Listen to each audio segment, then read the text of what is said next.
Hello, I'm Brigantia Blackbird of the Blackbird Grimoire. Welcome to the daily forecast for Monday, July 1st, 2024.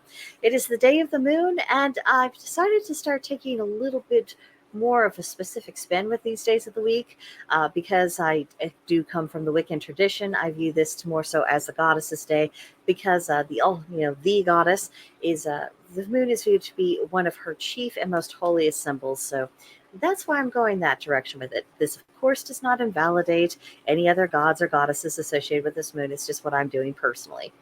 We have a waning crescent moon while we're on the topic. We're in the midst of Cancer season, the Celtic tree month of oak, woodpecker season, Saturn retrograde, and Pluto retrograde. So let's take a deeper dive into our astrology. The sun is in Cancer, cardinal water, representing intuition.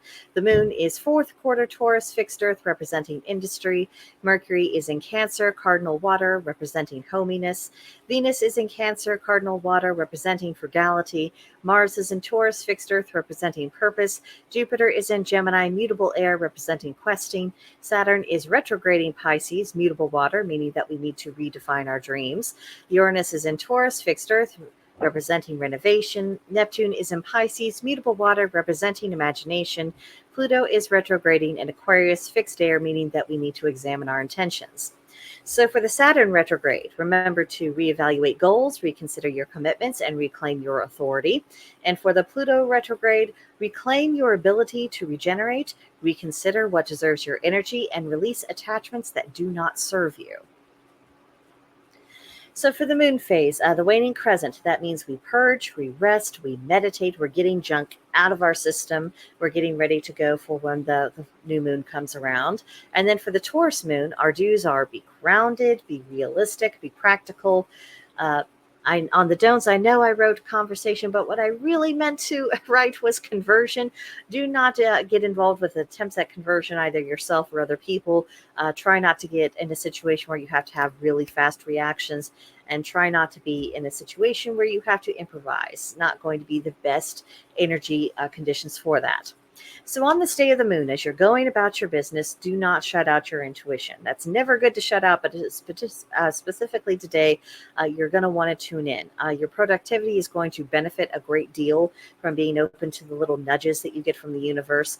And if you felt the need to reconsider your professional goals, today is really the day to contemplate that more seriously. Are you on the right track with your life, or is it time to, kind of veer off into a different direction? So if you're feeling that nudge, it's not coming out of nowhere.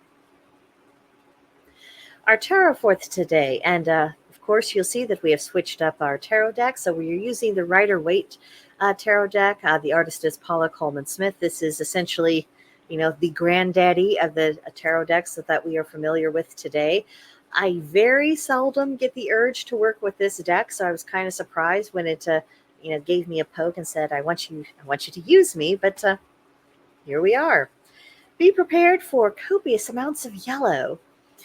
But today we have the King of Swords card, and the key words for this are power, command, authority, militant intelligence, law, offices of the crown or offices of the state, in the more American context. And of course, we're thinking swords, the air element, masculine energy, projective energy, the intellect, and mature masculine authority figure, because this is the King of Swords. So what this is telling me today, it's about the message of put yourself right back into the driver's seat. And because this is the king representing that masculine authority figure, I would say relying more so on your power of reason, allowing your intuition to inform that, of course, but honestly, keeping your emotions a little bit more in check, being more focused upon what needs to be accomplished rather than how you feel about it. This is more so go out and do something rather than examining your emotional landscape. Theme here of be in charge. Do what needs to be done. Be about your business. Do it clearly, concisely, economically. Just get the job done. No nonsense. Today's Celtic Triad reads, 3 persons who desire their portion rich and savory, a cook, a concubine, and a kept priest. So, of course, a cook is going to want their portion to be rich and savory because their entire profession is about striving for the food that they make and the drinks that they brew to be of the highest quality possible. So, of course, they're going to be a lot more focused upon that. And of the three mentioned, the cook, the concubine, and the kept priest, the cook actually has a reason for being focused so much on that because that is literally what they do. But then we get to a concubine. The career of a concubine, or someone who's involved in sex work, that career is very brief. The benefits that it brings to people, such as they are, is very short-lived. So this craving of the best for while it lasts. It's about getting while the getting is good, and knowing that these things are not going to be around for forever, at least on some level, whether a person is consciously admitting that to themselves or not. But because that particular life will not go on for very long, uh, there is this exaggerated, more materialistic view. Because again, you're not going to be getting money in exchange for that sort of thing for very long. Then the kept priest. Professional clergy, particularly amongst our Abrahamic brethren, they have a known weakness for the comforts of life and for expecting people to contribute to that and for not apologizing for it.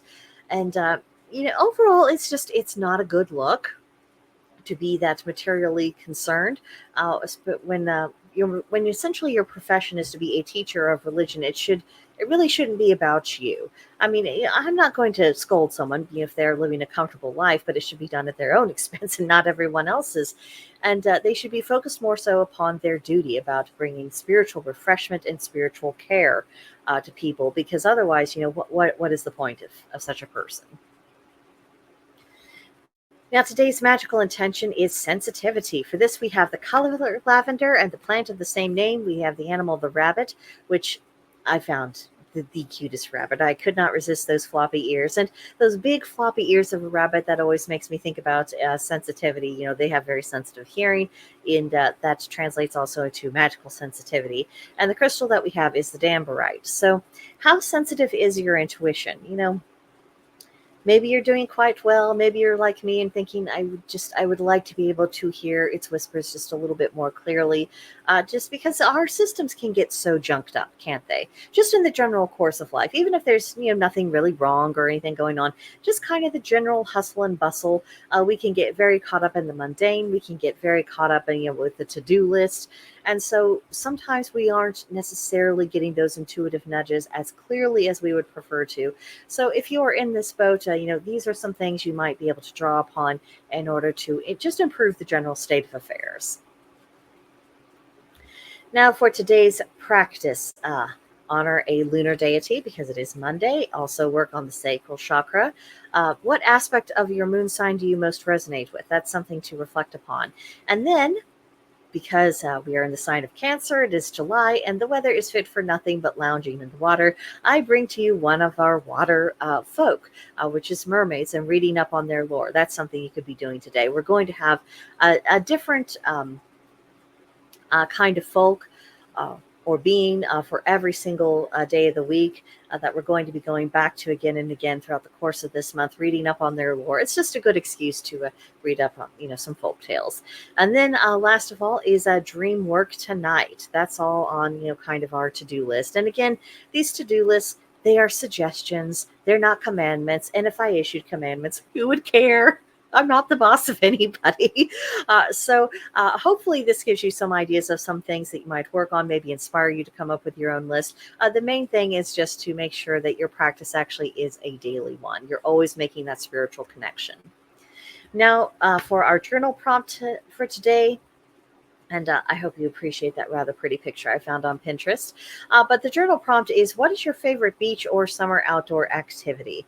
Just thinking a little bit more about the benefits at this time of year, because again, I am starting to feel a bit oppressed by the heat and by the unrelenting sun, even though this is the time of year for it. And of course, it brings really pretty flowers and all the rest. And there are fun aspects of the summer. But, I think sometimes, especially as witches, because this isn't necessarily our natural comfort zone, I think sometimes we can dwell upon the bad as opposed to the good. So I'm going to try to use our journal prompts to help us refocus, at least for a few minutes each day, on the good things that we actually do genuinely enjoy about the season. That little nudge about, wake me up when September ends. Is it October yet? Can I put out my pumpkins? Is the air soup? When is it not going to be soup anymore? Because a lot of us do feel this way. It's just like, yeah, ugh, is it over yet? So I want to help, if I possibly can, help encourage us all to minimize those feelings. I don't think they go away completely, but if we can minimize those feelings, maybe we suffer less. At least we won't be manufacturing additional suffering for ourselves. So that's what I have for everyone today. Hope you enjoyed it. Let me know what you think about it in the below, and also let me know what you think about our new slides. We have instead of the green book, we have kind of this turquoisey. I have some watery pages. I brought in some gold accents. Let me know what you think about all this, because it's fun for me to redo these, and I like to get an idea about if people like them or not. But have a good Monday, and I will see you guys in the next edition. Bye for now.